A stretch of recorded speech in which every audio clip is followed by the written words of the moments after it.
നമുക്കുള്ള ബഹുമാനപ്പെട്ട ആദിത്യായിട്ട് നമ്മോട് സംസാരിക്കും. അതിനുവേണ്ടി അദ്ദേഹത്തെ ആദരപൂർവ്വം ക്ഷണിച്ചുകൊള്ളും.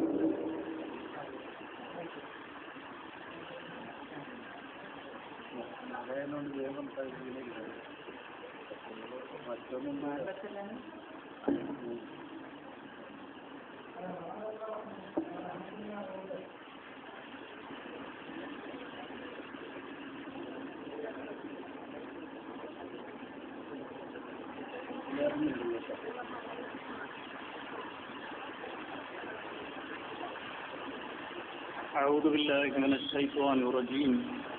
بسم الله الرحمن الرحيم. الحمد لله والصلاة والسلام على أشرف المرسلين وعلى آله وصحبه أجمعين. الصلاة والسلام عليك يا سيدي يا رسول الله.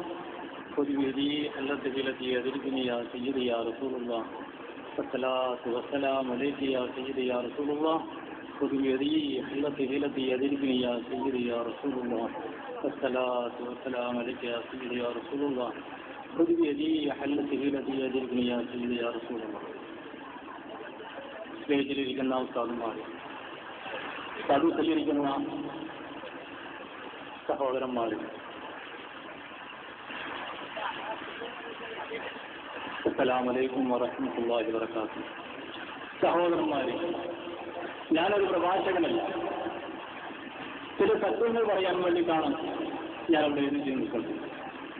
അള്ളാഹു നമുക്ക് സത്യം മനസ്സിലാക്കി തരട്ടെ. ആ സത്യത്തിന് വേണ്ടിയിട്ട് എന്ത് പ്രയാസം സംഭവിച്ചാലും, എന്ത് ബുദ്ധിമുട്ടുകൾ നേരിട്ടാലും അതിൽ ഉറച്ചു നിൽക്കുവാനുള്ള തൗഫീഖ് അതിനുള്ള അള്ളാഹു നമ്മെ തുണക്കട്ടെ. സഹോദരന്മാരെ, 15 വർഷങ്ങൾക്ക് മുമ്പ് പരിശുദ്ധമായ ദീനുൽ ഇസ്ലാമിലേക്ക് കടന്നു വന്നൊരു വ്യക്തിയാണ് ഞാൻ ഇസ്ലാമിനെ സ്വീകരിക്കുന്നതിന്റെ പേരിൽ ഒരു അമുസ്ലിം സഹോദരന്മാരും പോലും എനിക്കെതിരെ എന്നെ ബുദ്ധിമുട്ടിക്കാൻ വന്നിട്ടില്ല. അവരെന്നോട് മാന്യമായാണ് പെരുമാറിയിട്ടുള്ളത്. വളരെ ഒരു മണൽത്തരി പോലും അവരെന്റെ ദേഹത്തേക്ക് എറിഞ്ഞിട്ടില്ല. അത്രത്തോളം മാന്യതയാണ് അവർ എന്നോട് കാട്ടിയത്. ഞാൻ ഓർക്കുന്ന സത്യങ്ങൾ പറയാൻ പോവുകയാണ്. ആ സത്യങ്ങൾ പറഞ്ഞതിന് ശേഷം അത് പറയുമ്പോൾ നിങ്ങൾ ചിലർക്ക് വിഷമങ്ങളുണ്ടാവാം, ഹൃദയം പൊട്ടുമ്പോൾ തോന്നിയതാണ്. അള്ളാഹു നമുക്ക് സത്യം മനസ്സിലാക്കി തരട്ടെ. നിങ്ങൾ അത് വളരെ ശ്രദ്ധയോടുകൂടി കേൾക്കണം. സഹോദരന്മാരെ, ഞാൻ ഈ സ്റ്റേജിൽ നിന്നിറങ്ങി സത്യം പറഞ്ഞതിന്റെ പേരിൽ ഇറങ്ങി ഞാൻ മരണപ്പെട്ടാലും എനിക്കൊരു പ്രശ്നമുള്ള കാര്യമല്ല. എല്ലാവരും പറയാൻ മടിച്ചു നിൽക്കുന്ന ഒരു സത്യം പറഞ്ഞതിന്റെ പേരിൽ ഞാൻ മരണപ്പെട്ടാൽ ആ നിലയിൽ എന്റെ ഉറപ്പിനെ കണ്ടുമുട്ടുന്നതിൽ എനിക്ക് സന്തോഷമേയുള്ളൂ. സഹോദരന്മാർ,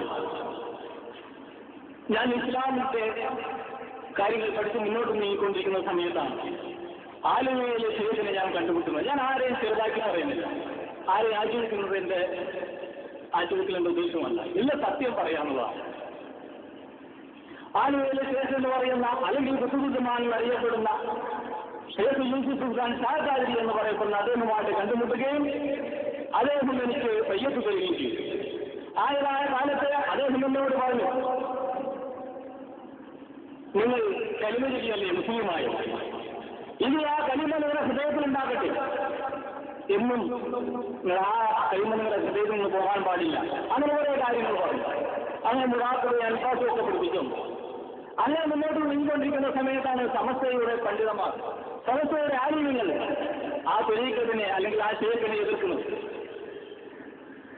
അങ്ങനെ എടുത്തുകൊണ്ടിരുന്നപ്പോൾ ഇരു വിഭാഗവും പറയുന്നത് കേൾക്കാൻ ഞാൻ പോയി. നമുക്ക് വാശിയോ മറ്റൊന്നുമില്ലല്ലോ, നമുക്ക് സ്വർഗമാണല്ലോ വലുത്, അള്ളാഹുവിന്റെ ഗുരുത്വമാണല്ലോ നമുക്ക് വലുത്. എന്താണ് ഇതിന്റെ സത്യാവസ്ഥ അറിയാൻ വേണ്ടി ഇരു വിഭാഗവും പറയുന്നത് കേൾക്കാൻ ഞാൻ. അങ്ങനെ അമ്മയുടെ പ്രഥമ ഞാൻ ധാരാളം കേട്ടു. അയാൾ ഓരോ വിഷയത്തിൽ തെളിവുകൾ നിരത്തിക്കൊണ്ട് സംസാരിക്കുന്നത് ഞാൻ കണ്ടു. അയാൾ കുറച്ച് ദിവസം കൊണ്ട് ഇവിടെയും വന്നു ഞാൻ അറിഞ്ഞു. അങ്ങനെ അതിനുശേഷം സമസ്തയുടെ പണ്ഡിതന്മാരായ അമ്പലക്കട ഒളിസി ഉസ്താദിന്റെയും അതേപോലെ എന്റെ ഉസ്താദിന്റെയും മകൻ അബൂബക്കർ ദാരിമിയുടെയും അതേപോലെ അതുപോലെ മറ്റ് മദ്രസയിലെ പാലിയുടെയൊക്കെ പ്രസംഗങ്ങൾ ഞാൻ കേട്ടു. അങ്ങനെ അതിന് ചർച്ചകൾ നീങ്ങിക്കൊണ്ടിരിക്കുന്ന സമയത്താണ് നമ്മുടെ ബഹുമാനായ അബൂബക്കർ ഉദരി മുണ്ടപ്പറമ്പിനെ ഞാൻ കണ്ടുകൊണ്ടുന്നത്.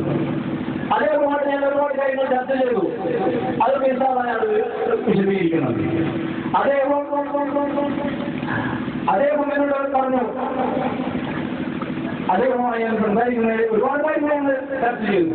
അദ്ദേഹത്തിനോട് ഞാൻ ചോദിച്ചു, ഉസ്താദേ, ഈ വലിയ വരുത്താൻ വേണ്ടി നിങ്ങൾ മൂന്ന് മുസ്ലിം വിഷയമാണെന്നാണല്ലോ എതിർത്തത്. മൂന്ന് മുസ്ലിം ഒന്നാണ് എന്ന് ഇജമാണെന്നാണ് പറഞ്ഞുകൊണ്ടാണ് അതെങ്ങനെയാണ് ഉസ്താദേ ഇജമാന്ന് ചോദിച്ചു. അദ്ദേഹം എന്നോട് പറഞ്ഞു, പ്രിയപ്പെട്ട ആരിഫ്, നമ്മുടെ ബഹുമാനപ്പെട്ട പാലക്കാട് ഹൈദരലി തങ്ങളും അതേപോലെ നമ്മുടെ എംഡി ഉസ്താദും ബന്ധിയായ സംസ്ഥയുടെ നേതാക്കന്മാരുമെല്ലാം സുൽത്താന്റെ മുന്നേറ്റം തടയാമെന്ന് പറഞ്ഞിട്ടുണ്ട്. നമ്മൾ ആ നിലയ്ക്ക് നിയമം അതിനു വേണ്ടിയിട്ട് സർവ്വ മുസ്ലിങ്ങളെയും നമ്മുടെ കുര്യാട് ഉസ്താദ് തയ്യാറാക്കിയിട്ടുണ്ട്. അതുകൊണ്ട് ആരിഫ് മൂന്ന് മുസ്ലിം വിഷയിക്കോ എന്ന് ഞാൻ അന്വേഷിക്കണ്ട, അത് ആലുവക്കാരോട് ചോദിക്കണ്ട. നമുക്ക് എങ്ങനെയും ഈ കുതൂഹലമാണ് പറഞ്ഞ ഈ ഇദ്ദേഹത്തിന്റെ മുന്നേറ്റം തടയണം. അങ്ങനെയാണ് സംസ്ഥയുടെ നേതാക്കന്മാർ നിശ്ചയിക്കുന്നത്. അതുകൊണ്ട് ഇപ്പൊ നിങ്ങൾ വേറെ ഒന്നും അന്വേഷിക്കണ്ട എന്ന് പറഞ്ഞു. സഹോദരന്മാരെ, അങ്ങനെ ഒരുപാട് കാര്യങ്ങൾ ഞങ്ങൾ ചർച്ച ചെയ്യും. ഞാൻ പറയുന്നു, നമ്മുടെ കുര്യാട് ഉസ്താദായാലും അമ്പലത്തിൽ ഒഴിച്ചായാലും സലീമായാലും ഈ ഇരിക്കുന്ന നമ്മുടെ ഔദ്യോഗിക കൊണ്ടമരമായാലും അവരെല്ലാം പറഞ്ഞത് 100% പച്ച കള്ളമാണ്. ഇത് അവരുടെ കൂടെ നടന്ന് ഞാൻ പഠിച്ചതാണ്. കുത്തുകുത്തുമാൻ പറയുന്നതാണ് സത്യം. ഇതെല്ലാം ഇവൻ ഉണ്ടാക്കിയതാണ്. അത് ഞാൻ സാക്ഷിയാണ്. ഇത് ഞാൻ എവിടെയും പറയും. ഇവനെ കൊണ്ട് ഒന്നും ചെയ്യാൻ കഴിയില്ല. ഇതിനേക്കാൾ വലിയ സാധനം കുത്തുകുത്തമാന മുരികമാണെങ്കിലുണ്ട്. ഇവന് ഈ ബ്ലോക്ക് എന്താണെന്ന് അറിയാൻ വേണ്ടി ഞാൻ അവിടെ കൊടുക്കുന്നതാണ്. ഇതെല്ലാം കുത്തുകുത്തമാൻ അറിയാൻ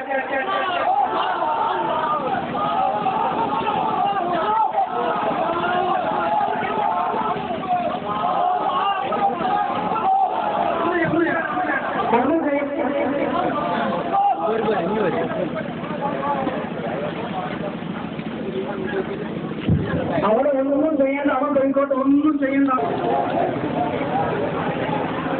ഹലോ, ചർച്ച ചെയ്തപ്പോ ഈ വിഷയം